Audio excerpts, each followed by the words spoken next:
हमें पढ़ाई कितने घंटे करनी पड़ती है। बहुत सारे लोग आपको ये कहते हुए मिल जाएंगे कि 16 घंटे 18 घंटे पढ़ाई करनी पड़ती है आईएएस के लिए। मुझे नहीं लगता कि ऐसा होता है। क्या कोचिंग सेंटर का रेलेवेंस है कि ऑप्शनल सब्जेक्ट कैसे चूज़ किया जाए? ऑप्शनल सब्जेक्ट चूज़ करने के पीछे बहुत सारे तरीके अपनाए जाते हैं कि ये जो मिथ्स हैं, तमाम तरह के मिथ्स आपके दिमाग में आते हैं और तैयारी करने वक्त आपको देखना होता है कि इन मिथ्स के आंसर्स क्या हैं। आज मैं जब बैठ के सोचता हूँ कि यूपीएससी का सिलेबस इतना वास्ट क्यों है, इतना बड़ा क्यों है, इतना कॉम्प्लेक्स क्यों है, इतनी मेहनत क्यों करनी पड़ती है, उसका आंसर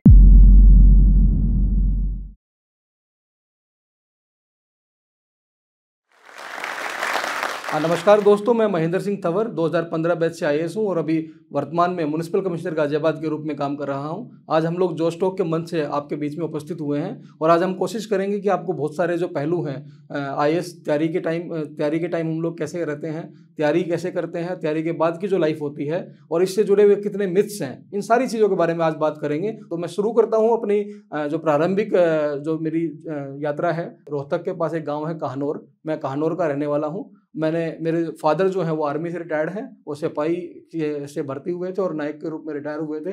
तो आप समझ सकते हैं कि उन्होंने जितना टाइम फौज में गुजारा तो ज़्यादा जिम्मेदारी जो है वो मेरी माताजी पे आई और उन्होंने गांव में रह के हम लोगों को गांव में ही पढ़ाया। 12th क्लास तक की जो पढ़ाई है वो पाल भवन स्कूल से की और नॉन मेडिकल से मैंने किया। वैसे 12th क्लास के बाद मैंने एनडीए भी क्लियर किया था, लेकिन एनडीए में मैं कॉन्फ्रेंस आउट होने के बाद में मेरा कोई झुकाव उस तरफ नहीं था। लेकिन चूंकि फादर आर्मी से रिटायर्ड हुए थे तो हमेशा एक दिमाग में रहता था कि कभी अगर किसी मौके पे मुझे काम करने का मौका मिलेगा डिफेंस फोर्सेज के हाथ में तो मैं ज़रूर करूँगा। जो मुझे आगे मौका मिला भी मैं आपको शेयर करूँगा धीरे धीरे।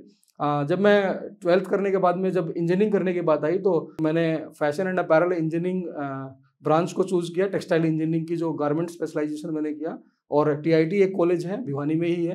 काफ़ी पुराना कॉलेज है, 1943 का कॉलेज है और काफ़ी कुछ उसकी जो इमेज है वो जुड़ी हुई थी। तो मैंने इसमें एडमिशन लिया अपना और कोशिश की कि शायद मैं यहाँ से पढ़ाई करूँगा तो एक अच्छी जॉब मुझे मिल जाएगी।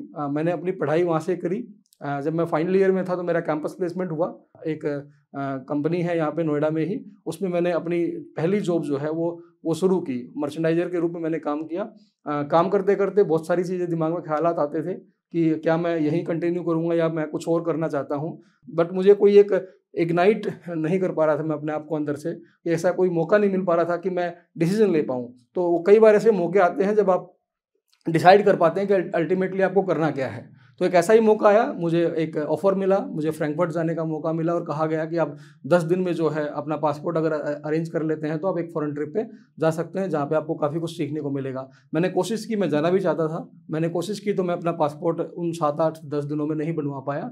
और शायद तब मेरे भाई साहब ने मुझे कहा कि शायद ये एक सिग्नल है, आप इस सिग्नल को समझिए और जो आपका पैशन है, जो आप अंदर से करना चाहते हैं, पब्लिक सर्विस में जाना चाहते हैं, उस पब्लिक सर्विस की तरफ जाइए।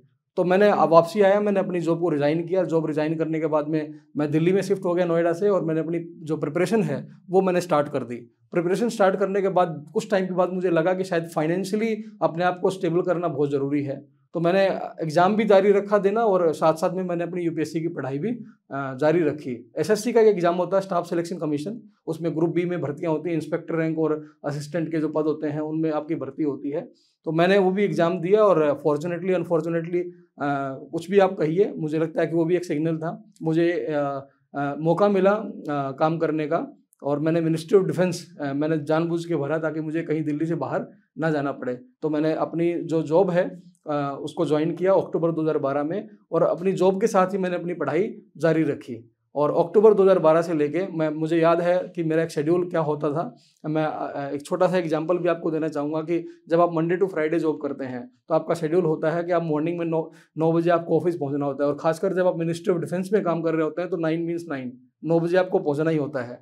तो आप मेट्रो पकड़ के साउथ ब्लॉक में मेरी पोस्टिंग होती थी, साउथ ब्लॉक में मैं पहुँचता था और 9 बजे से लेके जब मैं लंच टाइम तक का वेट करता था और अपने सारे काम जो है लंच तक कोशिश करता था निपटा सकूं। क्योंकि आप कभी भी जीवन में है ना किसी को डिमांड मत करिए कि मैं प्रिपरेशन कर रहा हूं तो मुझे टाइम दीजिए या इस तरह की छुट्टियां दीजिए। जब आप काम करते हैं तो सब लोग आपके आसपास भी समझ जाते हैं कि आपको कितना पुश करना है। तो मैंने भी अपनी जॉब में कभी डिमांड नहीं किया कि मुझे आप छुट्टी दीजिए या लंबा ब्रेक दीजिए। मुझे लगता है कि काम करने के लिए आप पहुँचे, काम पहले करिए। तो 9 से 12-1 बजे तक कोशिश रहती थी कि जो फर्स्ट हाफ का जो प्रेशर होता है काम का वो निपट जाए उसके बाद में जल्दी से 15 मिनट में लंच करके और 1 घंटा हम निकालते थे न्यूज़पेपर पढ़ने के लिए। फर्स्ट फ्लोर पे लाइब्रेरी है साउथ ब्लॉक में, मैं अक्सर वहाँ पे लंच टाइम में मेरे को देखा जाता था, तो अपनी पढ़ाई में पूरी कर लेता था।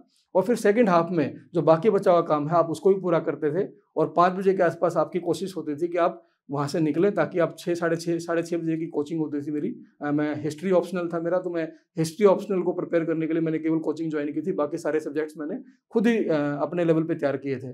तो उस वक्त हमारी कोशिश होती थी कि तुरंत जो है साउथ ब्लॉक से मेट्रो पकड़ के आप जो राजेंद्र नगर है वहाँ पहुँचते थे करोल बाग के पास, और वहाँ पहुँच के अपनी क्लास करके और आप वापसी जो है 8:30-9 बजे के आसपास निकलते थे। और 9:30 बजे फिर मैं उस टाइम पे IIT के पास में जियासराय एक जगह है जहाँ पे रहता था, वहाँ पहुँच के आप जो है अपनी प्रिपरेशन जो है कंटिन्यू करते थे। खाना खाने के बाद में आप 2 या 3 घंटे फिर निकालते थे, और उसके बाद आप 1 बजे के आसपास सोने जाते थे, और मॉर्निंग में फिर वही 7 साढ़े 7 बजे उठ के सेम शेड्यूल आप लगातार जब 2 साल फॉलो करते हैं तो एक जो कंसिस्टेंसी है, जो पैशन है, वो निकल के आपका आता है कि आपको हार नहीं माननी है, आपको करना ही है इसको। और इस बीच अगर कोई छुट्टी मिल जाए तो इससे अच्छी बात कोई हो ही नहीं सकती थी। शनिवार इतवार छुट्टी मिलता था, अगर कभी थर्सडे या फ्राइडे छुट्टी मिल गया तो 2 या 3 दिन आपको लगातार मिलते थे। तो लेकिन शेड्यूल उससे हम चेंज नहीं करते थे।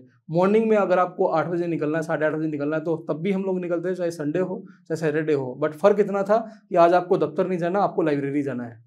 तो लाइब्रेरी में पहुंच के आप same schedule morning to evening जो है मेंटेन करते थे, पूरा पढ़ाई करते थे, और उसके बाद में ये इंश्योर करते थे कि जो आपका सिलेबस है वो टाइम पे पूरा हो जाए। तो इस प्रकार की एक जो आप जर्नी 2 साल लगातार करते हो तो आपके अंदर एक कॉन्फिडेंस डेवलप होता है। तो इसी प्रकार का कॉन्फिडेंस मेरे अंदर भी डेवलप हुआ, और मैंने 2013 में एग्ज़ाम में मैं अपीयर हुआ।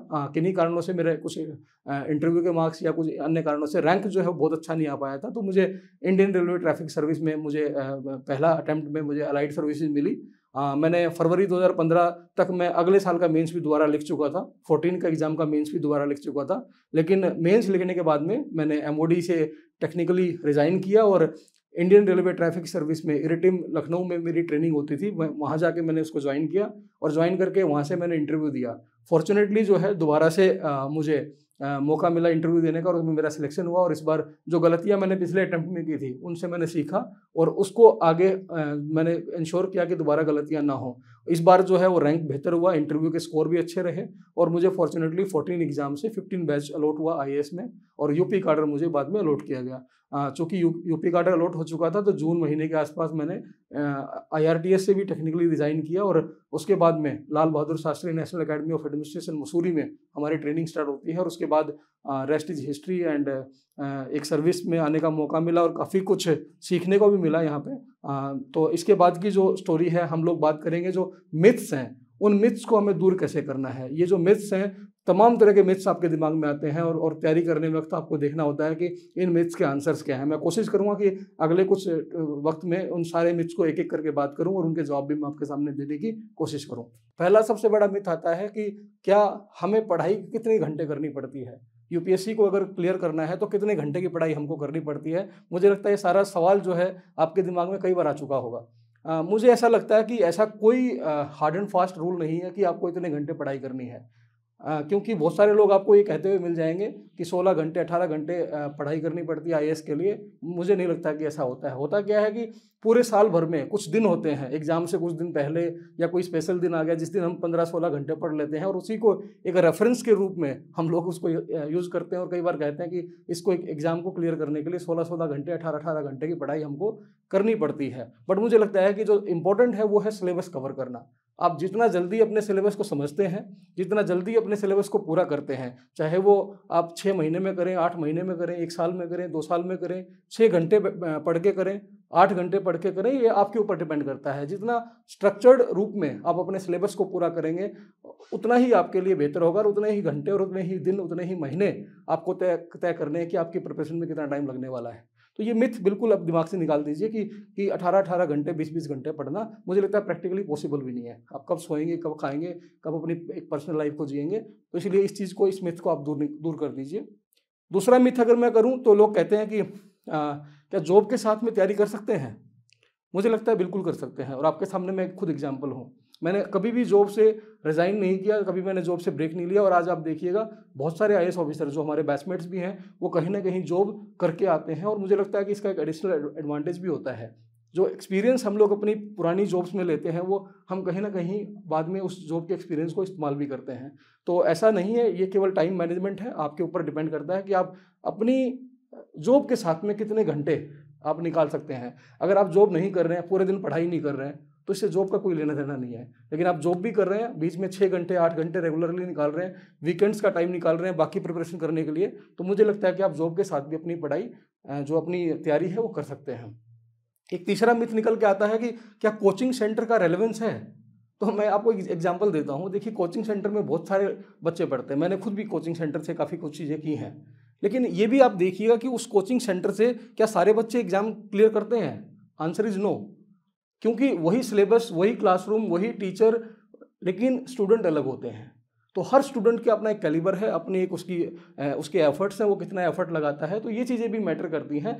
कोचिंग का जो रोल है, मुझे लगता है बेसिक्स आप अगर खुद पूरे कर लेते हैं, एनसीईआरटीज हैं, न्यूज़पेपर्स हैं, इनको अगर आप खुद पूरा कर लेते हैं, तो कहीं पे अगर गैप आपको लगता है और कम टाइम में आपको ऑप्शनल है, जैसे ऑप्शनल सिलेबस जितना स्ट्रक्चर्ड तरीके से कोचिंग सेंटर में हो जाता है, आप शायद घर पे नहीं कर पाएंगे। तो ये आपको एक तय करना है, सारे के सारा सिलेबस, सारे के सारे टॉपिक आपको कोचिंग सेंटर में जरूरी नहीं है कि करने पड़े।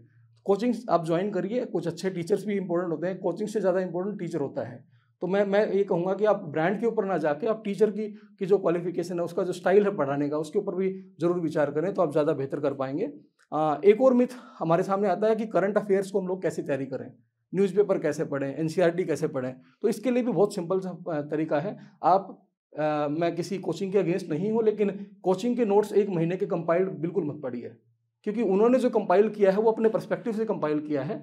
आपका पर्सपेक्टिव जब आप न्यूज़पेपर पढ़ते हैं तो अलग हो सकता है। सबसे पहले सिलेबस को अपने दिमाग में रखिए, सिलेबस को याद कर लीजिए, एक एक लाइन उसकी आपके दिमाग में होनी चाहिए। जब भी आप अखबार पढ़ रहे हो तो अखबार के एक एक सब्जेक्ट आपका क्लियर होना चाहिए कि ये अगर मैं न्यूज़ पढ़ रहा हूँ तो ये मेरे सिलेबस के किस पार्ट को कवर करता है। रैंडमली कुछ भी मत पढ़िए। तो और डेली का अखबार डेली पढ़ने की आदत डालिए। मैं इसका एक एग्जाम्पल देके आपको समझाने की कोशिश करूँगा।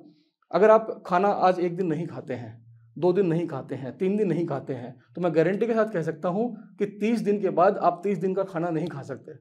तो अगर आप 30 दिन में 30 दिन का खाना नहीं खा सकते, क्योंकि आपकी हेल्दी बॉडी तभी रहेगी जब डेली का खाना डेली खाएंगे। आप 8 दिन 9 दिन फास्ट करके देखिएगा, 10वें दिन आप खाना 10 दिन का नहीं खा सकते। तो ये एग्जैक्टली यही चीज़ लागू होती है करंट अफेयर्स के ऊपर। आप डेली का डेली अखबार अगर नहीं पढ़ेंगे तो बाद में कंपाइल्ड वर्जन्स जो आते हैं, मैगजीन्स में आते हैं, मुझे नहीं लगता कि वो कोई पर्पज पूरा कर पाते हैं। और भी कुछ मिथ्स जो हैं वो आते हैं कि ऑप्शनल सब्जेक्ट कैसे चूज किया जाए।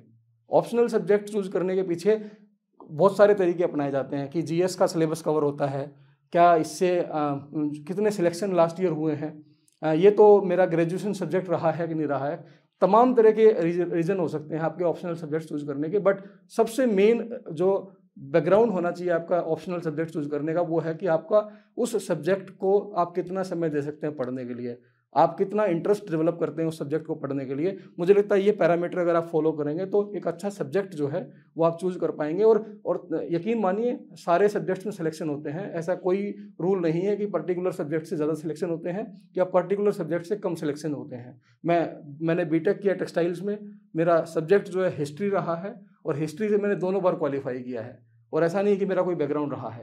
तो ये सारे मिथ्स जो आप आसपास समझते हैं, मैंने कोशिश की है कि कुछ 5-6 मिथ्स जो हैं उनको मैंने आपको एक्सप्लेन किया है कि उनके बारे में मेरा क्या मानना है और आप कैसे एक पर्सपेक्टिव डेवलप कर सकते हैं। आज मैं जब बैठ के सोचता हूँ कि यूपीएससी का सिलेबस इतना वास्ट क्यों है, इतना बड़ा क्यों है, इतना कॉम्प्लेक्स क्यों है, इतनी मेहनत क्यों करनी पड़ती है, उसका आंसर शायद हम जब जॉब में आते हैं तब उसका असली मायने समझ में आते हैं। क्योंकि मुझे ऐसा लगता है कि इतनी मेहनत हमसे इसलिए कराई जाती है ताकि हम सेकंड इनिंग में भी इतनी मेहनत कर सकें। इतना काम हमारे पास होता है, तो मुझे ऐसा लगता है कि वो भी एक ट्रेनिंग का पार्ट होता है जो हम लोग तैयारी करते हैं। तो इसको इस तरह से आप सोचिए कि जो आप अभी पढ़ाई कर रहे हैं वो एक तरह से आप इसी जॉब की तैयारी कर रहे हैं, तो इसको मानते हुए आप आगे बढ़िए। इसके अलावा अगर जो लोग आईएएस में नहीं आ पाते हैं, आईपीएस है, आईआरएस है, आईआरटीएस है, सब लोगों के पास एम्पल अपॉर्चुनिटीज होती हैं अपने अपने फील्ड में काम करने के लिए।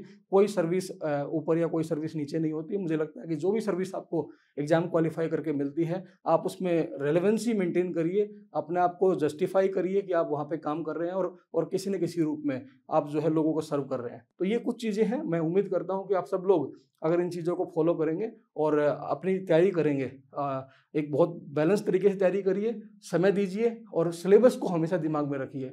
न्यूज़पेपर को डेली पढ़िए और अपने सामने कुछ टारगेट सेट करिए, वीकली, मंथली और 6 महीने के। इस प्रकार अपनी स्ट्रैटेजी से अगर आप चलेंगे तो ये एग्ज़ाम बिल्कुल भी मुश्किल नहीं है, आप भी कर सकते हैं। मैंने भी किया है और हमारे जैसे बहुत सारे और लोगों ने भी किया है। जब भी आप अच्छा करेंगे आपको खुद में एक अच्छी फीलिंग आएगी और मैं उम्मीद करता हूं कि आप में से बहुत सारे जो मेरी बात सुन रहे होंगे अपनी लाइफ में अच्छा करेंगे। All the best, thank you so much. लगता था शायद मैं आईएएस बन भी जाऊं तो मुझे इंग्लिश शायद नहीं बोल पाऊंगा।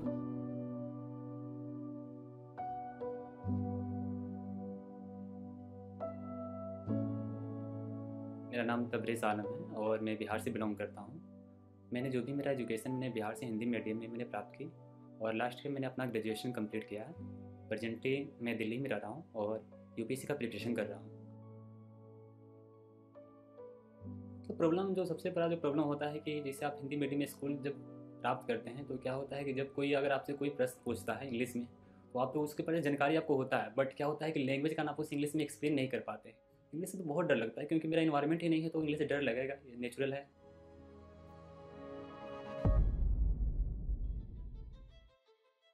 मैंने जोश स्किल एप्लीकेशन के बारे में मैंने सुना, तो मैंने जिस स्किल के बारे में सुना और जाकर उसे इंस्टॉल भी किया था और मैंने उसकी जो भी प्रोसेस है मैंने उसे जाना और इंग्लिश स्पीकिंग कोर्स के लिए मैंने क्लास स्टार्ट कर दिया। पहले तो थोड़ा बेसिक पोर्शन ग्रामर का बताया जाता है, उसके बाद वोकैब्स का जो प्रैक्टिस करना पड़ता है, उसके बाद रीडिंग प्रैक्टिस होता है और अल्टीमेटली आपको प्रैक्टिस करना पड़ता है आपके प्रैक्टिस पार्टनर से। 10 मिनट आपको मिनिमम बात करना पड़ता है, उसके बाद आपका एक जो कोर्स होता है वो कंप्लीट हो पाता है। मैं बोल सकता हूँ श्योरली कि मैं किसी से भी कोई भी पर्सन मैं उसे इंग्लिश में कम्युनिकेट कर सकता हूँ, मुझे कोई इशू नहीं है।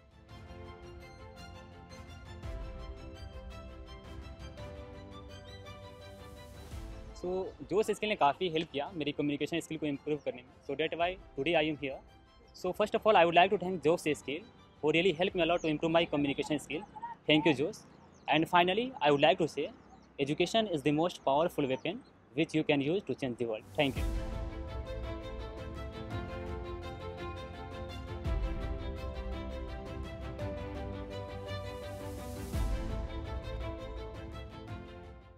जोश टॉक्स अब स्पॉटिफाई एक्सक्लूसिव पॉडकास्ट है, जिसके साथ जोश टॉक्स की सभी कहानियां ऑडियो फॉर्मेट में अपलोड होंगी केवल स्पॉटिफाई पर। और हाँ, अगर आपको ये वीडियो अच्छी लगी तो आप जोश टॉक्स पॉडकास्ट को फॉलो कर सकते हैं और सुन सकते हैं ऐसी कई प्रेरणादायक कहानियां सिर्फ स्पॉटिफाई पर।